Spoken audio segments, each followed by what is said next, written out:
Thank you, Madam Chair. I'm grateful for you and the committee's consideration for Senate Bill 600 and 601. My path to the Michigan legislature came after being a business owner for over 35 years. I built custom homes in my local and surrounding communities, and I was able to make a good living and provide for my family. The ability for me to do this came because I attended the Owego County Career Tech Center in the Building Trades program. The training provided ensured that I had many of the necessary skills to join the workforce after school. When I graduated, I joined a local construction company for a short time to gain some experience, and then began my own construction company. Current state law regarding the Michigan merit curriculum and high school graduation requirements leave students like me behind. Lansing politicians and bureaucrats have decided that all children must fit into the same mold and force students to take classes that they may or may not pass, and it will not properly prepare them for being a productive member of society. When I took office in January, I took time to speak with many local educators, administrators, regarding challenges and barriers that they face when trying to deliver a high-quality education to our students. Time and time again, rules and regulations passed down from Lansing seem to rise to the top. Michigan does not trust our teachers, principals, and superintendents to use their knowledge and expertise to teach our children. That continues to be demonstrated by laws being passed that take away local control and micromanage school districts. The Michigan merit curriculum and high school graduation requirements passed in 2006 deliver a prescriptive method of how Lansing believes students should be successful. Its development comes from a premise that all students need to go to college. While I think it is good to encourage our kids to attend college or universities after graduating high school, it's not realistic for every student, and state law should give our schools flexibility to ensure that all students are prepared for success, regardless of what path they choose. That is why, after many months of working with local educators and stakeholders here in Lansing, I've introduced Senate Bill 600 and 601. These bills provide flexibility to local school districts by reducing some of the overly prescriptive requirements, like requiring that every student pass Algebra 2. But these bills still require that students have a minimum of 18 credits to graduate. The bills ensure that courses taught must be rigorous and meet content expectations. Through legislation, we also return the decision-making authority regarding which course a student must take to parents, teachers, principals, and superintendents, where it belongs. I know change can be difficult, and some will argue that these bills are dumbing down our schools, but change can be very positive, and providing more local control for our schools to deliver content standards is good. Not every student learns the same way. Some students learn well in a traditional classroom, and some students, like me, learn better when they learn content through a hands-on approach at a career tech center. We as legislators should not only ensure that barriers are removed from this, we should encourage this for any student that wants it. I'm proud to be joined today by two of my local superintendents who have helped us a lot with the development of these bills.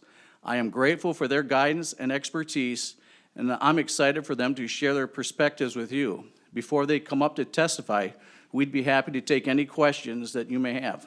Thank you, Madam Chair. Thank you very much. Are there any questions? I expected you'd have more questions. I do have one. Who all have you worked with as you were moving forward with this? I'll let Marie answer that. She'll have everybody listed. Thank you. So as you know, in the education community, there's lots of stakeholders. We've engaged with most of the big groups that you would know of. We've worked with about 24 of the stakeholder groups here in Lansing. And we've also engaged all of our local superintendents and our school districts as well. And I know we encouraged all of you members as well to reach out to your local supers so we can get engagement throughout the state. Would you like specific stakeholder names? Or? No, I think given that number of folks, that generally is probably good. Senator Horn.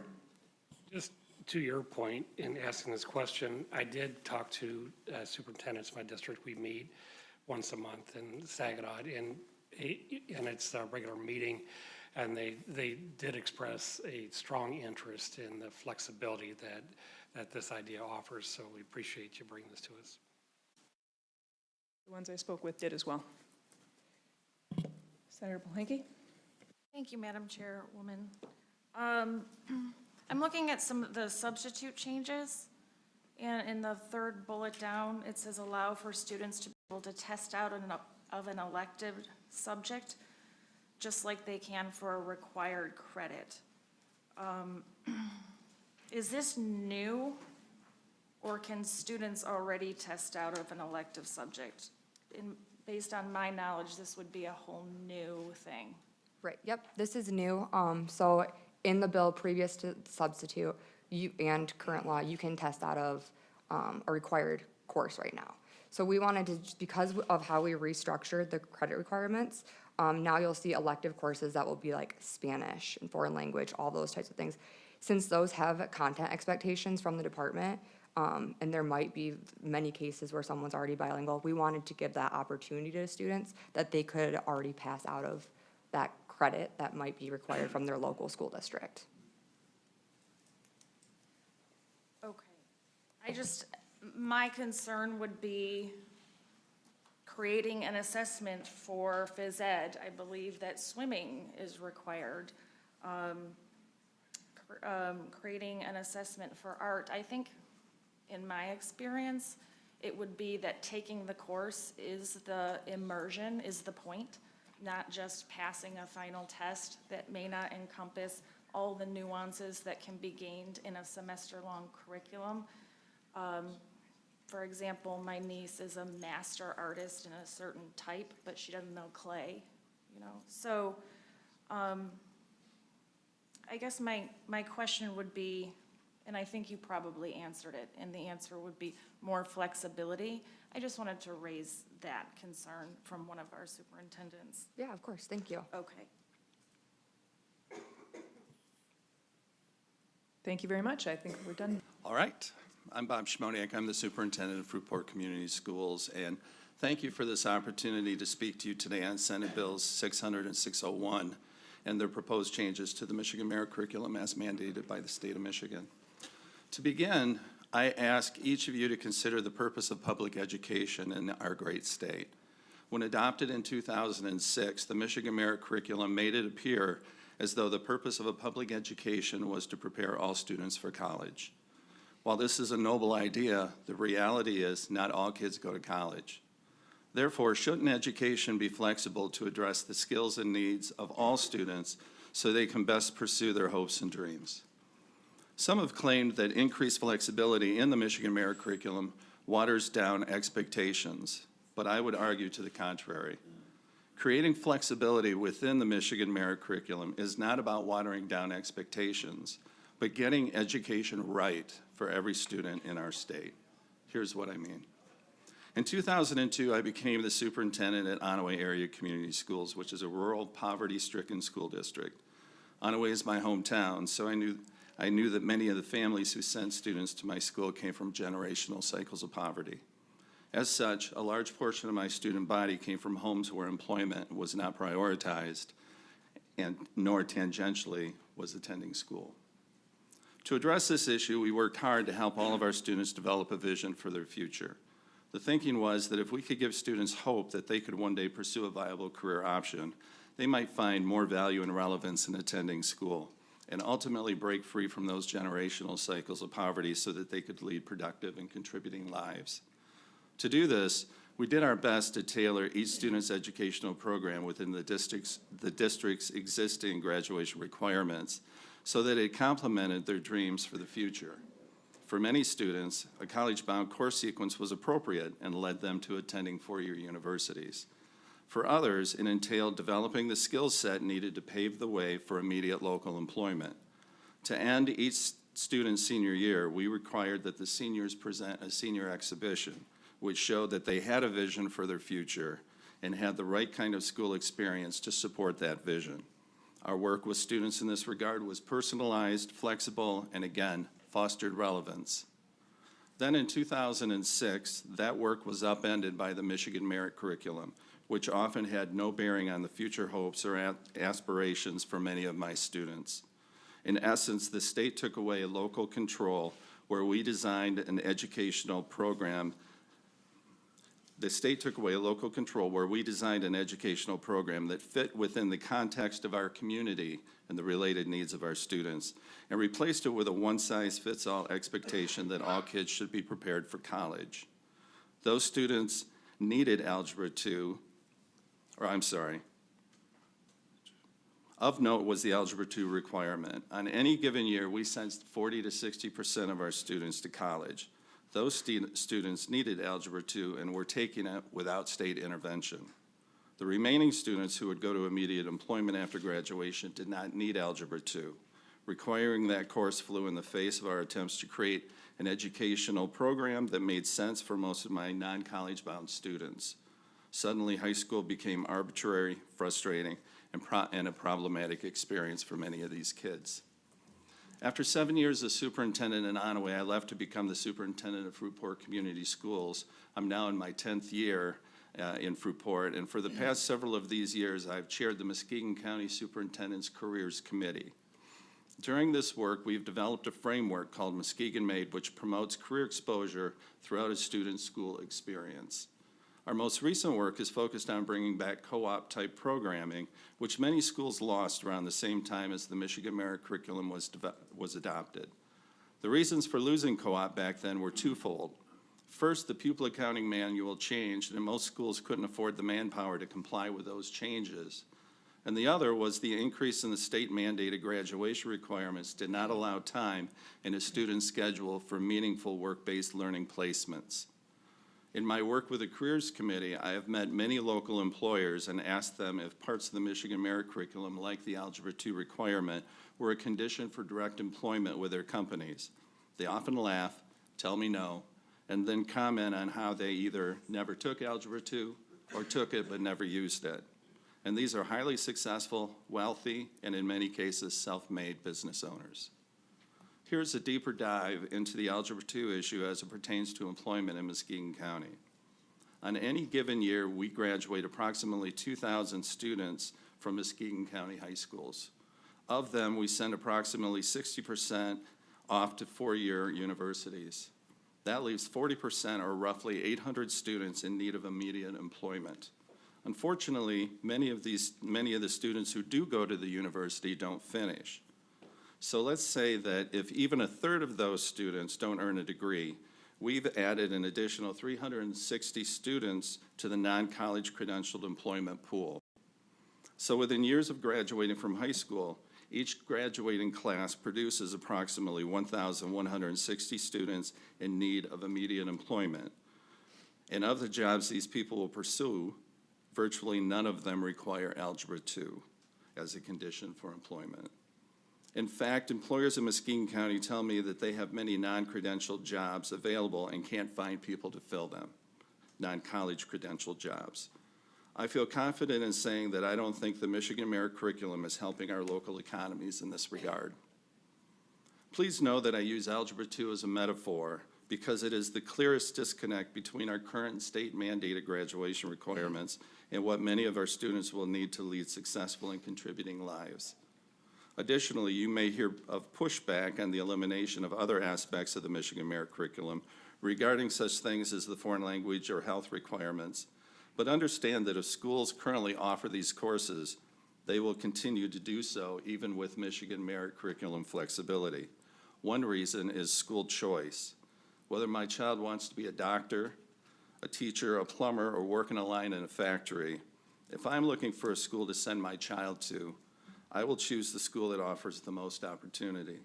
Be it right or wrong, if schools are to remain viable, school choice has given us no option but to be competitive in our course offerings. So again, I ask you to contemplate the purpose of public education in our state. I encourage you to acknowledge that each student has unique hopes and dreams, and they deserve an educational program. They deserve an educational program that supports them to that end. Please support Senate Bill 600 and 601 and reposition the purpose of public education in Michigan so that we can flexibly program for the specific needs and aspirations of every student in our state. Thank you.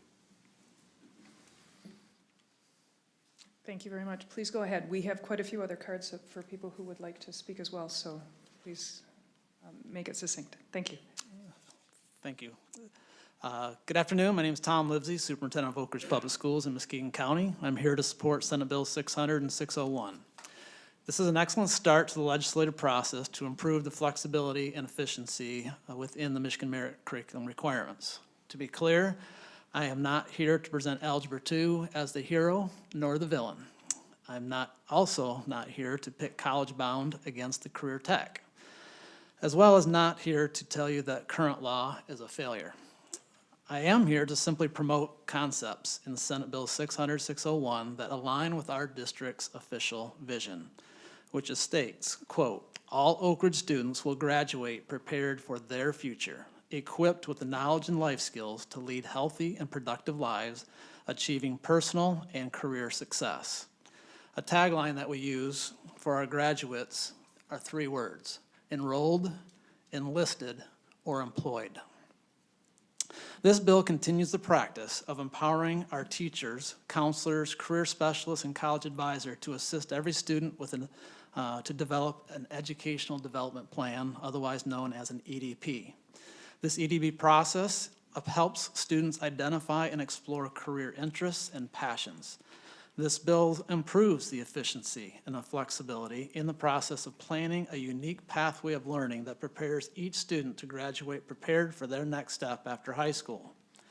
I want to tell you a story to demonstrate one specific aspect of how this proposed bill would improve flexibility, efficiency, and productivity. Each of the last 2 years, Oakridge High School has implemented 37 personal curriculum, otherwise known as a PC. The PC is a process that starts with a counselor or a parent contacting the other to schedule a PC committee meeting to discuss modifying the Michigan Merit Curriculum requirements for a student.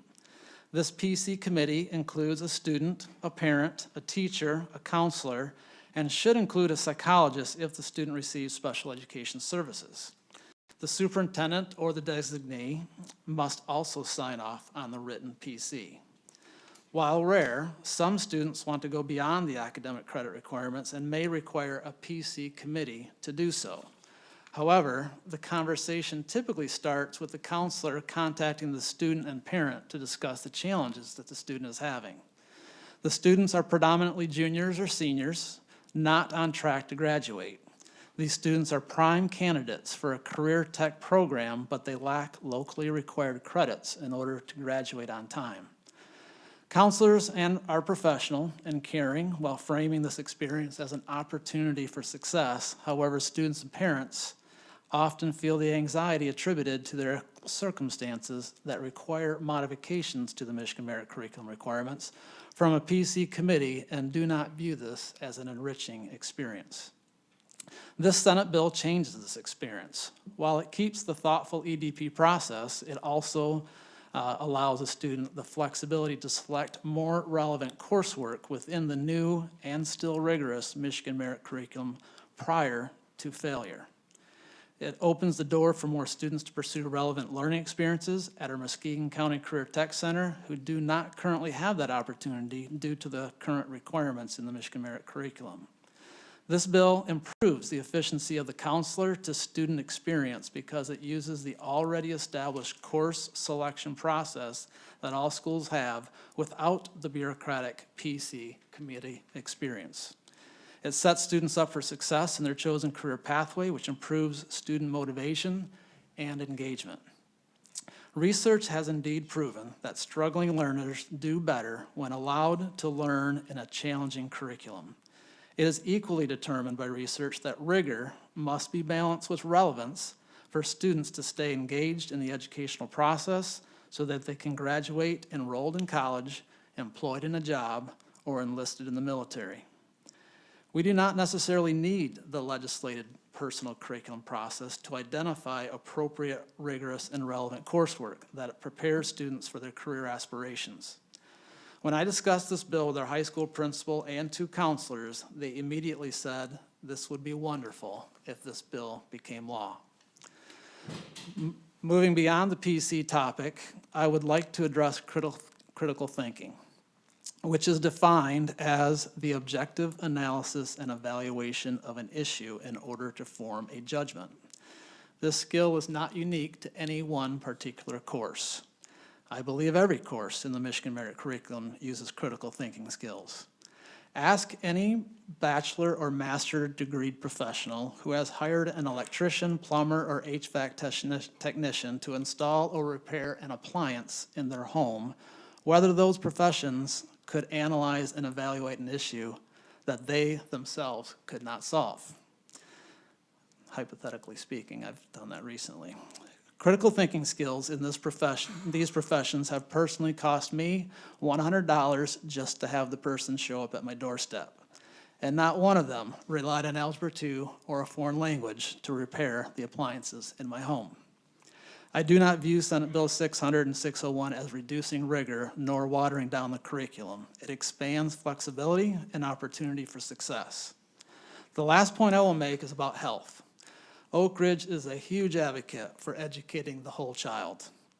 Healthy, safe, engaged, supported, and challenged are the 5 tenets of the whole child model research.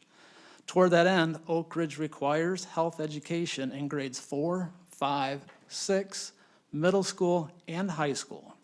We teach CPR and sex education within these courses and plan to continue this local practice if Senate Bill 600 and 601 becomes law.